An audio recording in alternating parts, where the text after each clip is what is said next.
Olá, meus queridos alunos do sétimo ano. Meu nome é Ives Fernando, eu sou professor de ciências e hoje vamos começar mais uma aula do EducaPE. Bora lá para a telinha para a gente ver o conteúdo de hoje? Bom, hoje nós iremos falar sobre os impactos ambientais, catástrofes, né? E ali, quando se fala de catástrofes, a gente está falando sobre catástrofes naturais. Só que hoje nós iremos responder questões. Hoje é dia de resoluções de questões. Bom, volta aqui para mim. Vê só, pessoal. O que é que você entende aí quando se fala sobre impacto ambiental? É aquele impacto que vai se dar em toda a sociedade. Então, vamos começar a responder algumas questões sobre os impactos ambientais. Bora lá para a telinha para a gente ver a nossa primeira questão? Bem, vê só aí na telinha, tem logo ali uma imagem de uma onda bem grande que está cobrindo praticamente toda a cidade. É justamente falando sobre um antitsunami. Então, na primeira questão, você vai fazer o seguinte, ó. Assinale a alternativa verdadeira sobre a formação de um tsunami, semelhante ao que atingiu o Sudeste Asiático no final de 2004. Então, a alternativa A vem dizendo o seguinte: a origem do fenômeno está associada a eventos de ordem tectônica. Alternativa B, a formação de tufões acentuados e áreas de alta pressão atmosférica geram tal fenômeno. Alternativa C, a formação de tsunamis está necessariamente associada ao fundo coralígeno do Oceano Índico. Letra D, o efeito do aquecimento global é o principal responsável pela ocorrência acima do normal desse tipo de tsunami nos últimos anos. Letra E, o derretimento de geleiras na região do Oceano Índico é o responsável pelo fenômeno indicado na gravura. Pensaram bem? Ó, um minutinho aí para vocês pensarem rápido. Bora que hoje eu tenho que ser rápido, rápido, rápido mesmo. Tô brincando, pessoal. É bom a gente analisar bem aí as questões. Bota aí a tela aí para mim, rapidinho, para eu falar com vocês. Ó, vai responder a questão, aquela resolução. É muito bom você ser bom em interpretação de texto. Tem que ser bom em português. Então, vai com calma, sem ansiedade, fica lá de boa, vê a questão, analisa cada alternativa para que você possa responder corretamente. Não adianta a pressa, ok? Bom, então vamos agora para a nossa resposta, já que eu já dei esse tempinho e essa dica aí que é bastante importante para vocês. A alternativa correta é a letra A. Vê lá na telinha. Olha o que diz a letra A. A origem dos fenômenos está associada a eventos de ordem tectônica. Bom, se fala de ordem tectônica, presta bem atenção, né? E volta aí a telinha para mim. Se fala de tectônica, a gente está falando das placas tectônicas. A gente está falando sobre a teoria da deriva continental, que é justamente as placas tectônicas, né? Esse movimento que ora vai afastar a Terra, ora vai juntar as terras, e esses pequenos movimentos é que vai originar justamente os tsunamis. Ficou bem claro isso para você? Ah, legal. Então, agora eu gostaria que a gente fosse para a nossa segunda questão. Coloca aí na telinha para a gente ver a nossa segunda questão. Vê só o que diz a telinha da segunda questão, né? Vai falando aí, ó, sobre as enchentes. Tem uma imagem que eu coloquei para vocês do que é uma enchente e os problemas que essa enchente ela pode causar. Então, as enchentes elas são problemas graves nos grandes centros urbanos. Todos os anos, essas ocorrências deixam muitas pessoas desabrigadas e, por vezes, até fazem vítimas fatais. As alternativas abaixo citam possíveis medidas para combater e evitar tragédias decorrentes das enchentes. Então, quando se fala dessas tragédias, é certo, a alternativa que não corresponde às enchentes. Aí a gente tem ali, ó, letra A construção de sistemas eficientes de drenagem. Letra B, a desocupação de áreas de risco. Letra C, a diminuição dos índices de poluição e geração de lixo. Letra D, o asfaltamento e calçamento das margens desmatadas. Letra A criação de reservas florestais nas margens dos rios.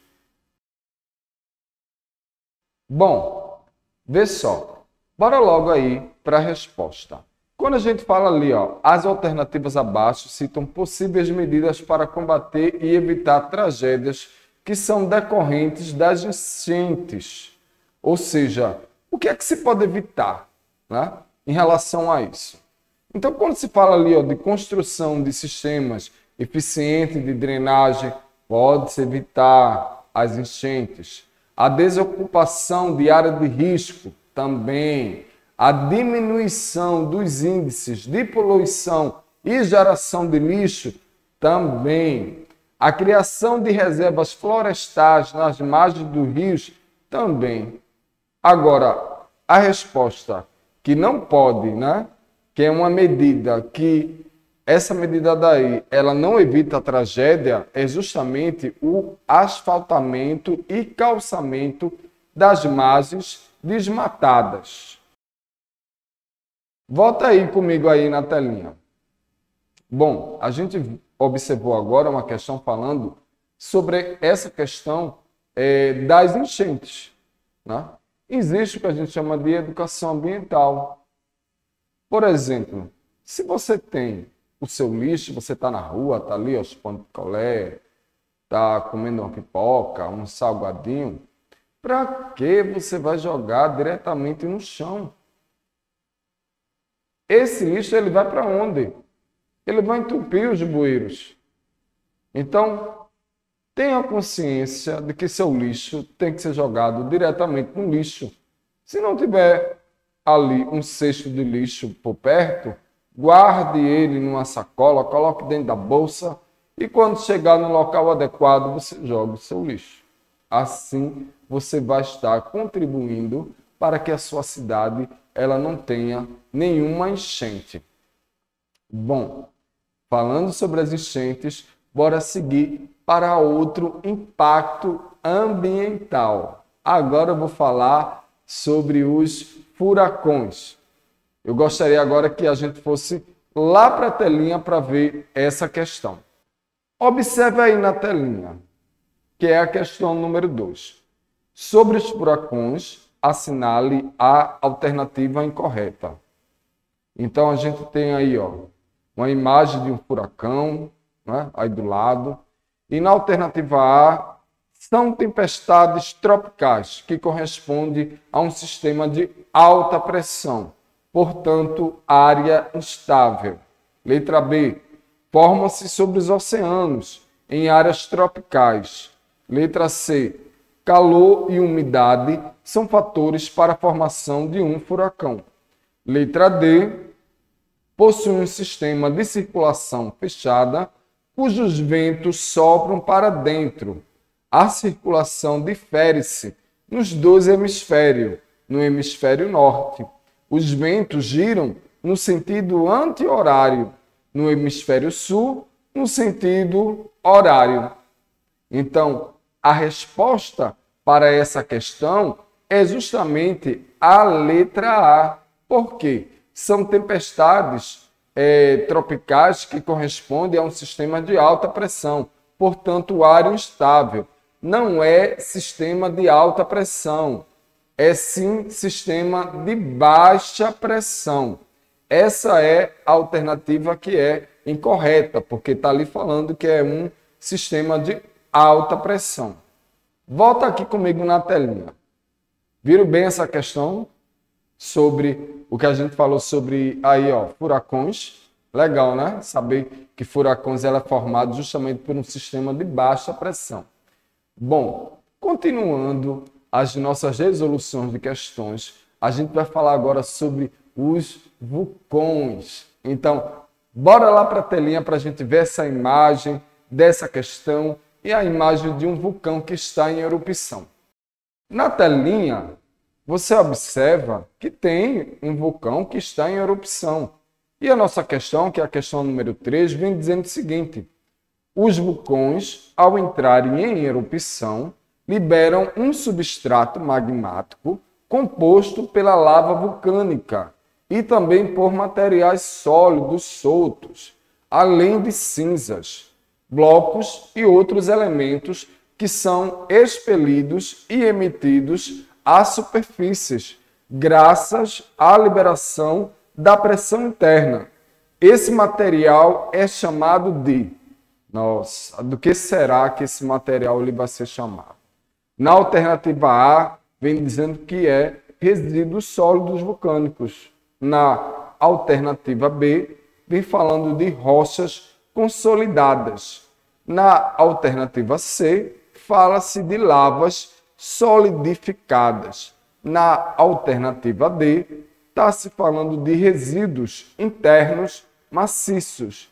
E na alternativa E, vem falando de depósitos piroclásticos. Eita, que danado é depósitos piroclásticos. Bora para a nossa resposta aí na telinha. É justamente os depósitos piroplásticos. Ou seja, um depósito que é piroplásticos são os resíduos sólidos e cinzas liberados pelos vulcões, que são chamados de piroclastos ou depósitos piroclásticos. Então, volta aí para a telinha. Espera mim. É um nome difícil, né? Quando se fala aí, é justamente depósito piroplástico, mas vocês têm que saber que é justamente as cinzas, né, que são soltadas, né, e o sólido que está derretido justamente pela erupção do vulcão. Bom, espero que vocês tenham gostado dessa questão. Tenho certeza que vocês não sabiam sobre os depósitos piroplásticos. Bom, continuando sobre os impactos que são ambientais, bora falar sobre terremotos, sobre tremores, né? Então, é o seguinte, lá na telinha a gente vai para a nossa questão número 4. Observa só a imagem que está na telinha que um terremoto ele pode causar em uma cidade. É desolador, né? Porque destrói tudo. Além de destruir, pode levar muitas vidas. Então, os terremotos de grande magnitude e intensidade ocorrem principalmente em locais onde há um encontro de diferentes placas tectônicas. Essas áreas são denominadas: letra A, zonas de divergência; letra B, epicentro; letra C, deriva continental; letra D, zonas de convergência; letra E, escala Richter. Então, vamos para a nossa resposta para a gente ver bem o que é. Vê só, é zonas de convergência. E o que é uma zona de convergência? É um encontro de diferentes placas tectônicas. Ocorre em áreas denominadas zonas de convergências e essas áreas elas apresentam instabilidade tectônica, sendo vulneráveis à ocorrência aí de terremotos. Bom, volta aí comigo aqui para a telinha para a gente falar sobre essa zona daí. Quando a gente fala de zona de convergência, são justamente os locais vulneráveis onde as placas tectônicas estão em bastante atividade. Essa aí foi uma questão sobre placas tectônicas. E agora vamos falar sobre outro impacto ambiental, né? Se falando aí sobre tempestade. Bora lá para a telinha para a gente ver essa questão? Bom, Na telinha, você vê o seguinte: qual o conceito sobre tempestade? Você vê que tem ali uma imagem de uma cidade, as nuvens lá em cima bem escuras, né?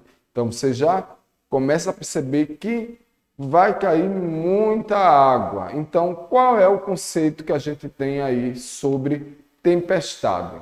Na realidade, quando se fala de tempestade, a gente está dizendo que é um distúrbio na atmosfera. A tempestade com trovoadas e raios, tornados e ciclones, que são modalidades de tempestades, né? Que são intensas e às vezes muito perigosas.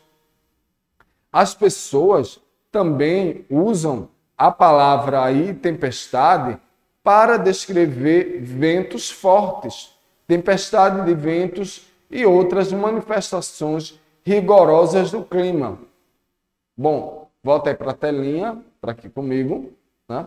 Então, vocês viram o que é uma tempestade, né? Do que vai ocasionar justamente as tempestades e os tipos de tempestade, que são impactos que são ali ambientais, são naturais. Bora agora falar sobre outro tipo de impacto, outra questãozinha para a gente responder bem fácil. Bora lá para a telinha para a gente ver essa questão. É a nossa sexta questão. Um dos fatores que mais contribuíram para o agravamento da situação das pessoas atingidas pelo período de seca no Brasil foi o uso privado por partes de políticos locais de verbas do governo federal, destinada à construção de poços e açudes públicos. Esse fenômeno ficou conhecido como... prestar atenção ali à questão, né? Bora para as alternativas. Indústria da água. Letra B, transposição do Rio São Francisco. Letra C, água para todos. Letra D, política do açude. Letra E, indústria da seca. Pensar bem, vê aí na telinha a resposta. É justamente a indústria da seca. Quando se fala da indústria da seca, vem dizendo o seguinte: a chamada indústria da seca, ela é compreendida pelos historiadores como um fenômeno de agravamento dos efeitos dos longos períodos de estiagem no Nordeste brasileiro. Ela consistia na falta de lisura política e no uso privado de verbas destinadas à construção de poços e açudes para suprir a necessidade de água da população. Alguns políticos no Nordeste, entre meados do século XIX e início do século XX, em vez de construir poços e açudes públicos, faziam nos domínios de suas propriedades, privando a grandes massas da população de usufruir aí do benefício vital. Volta aí comigo para a telinha, né? Vejam que existiu o que a gente chamou de indústria da seca, ok? Bom, agora a gente vai para outra questãozinha aí, né? Qual é o que a gente fala aí sobre tornados, né? Quando se fala de tornados, existem processos de formação desses tornados. Vê aí na telinha esses processos dessa formação. Então, na telinha você vê essa imagem aí de um tornado. E existem os 3 processos na formação desse tornado.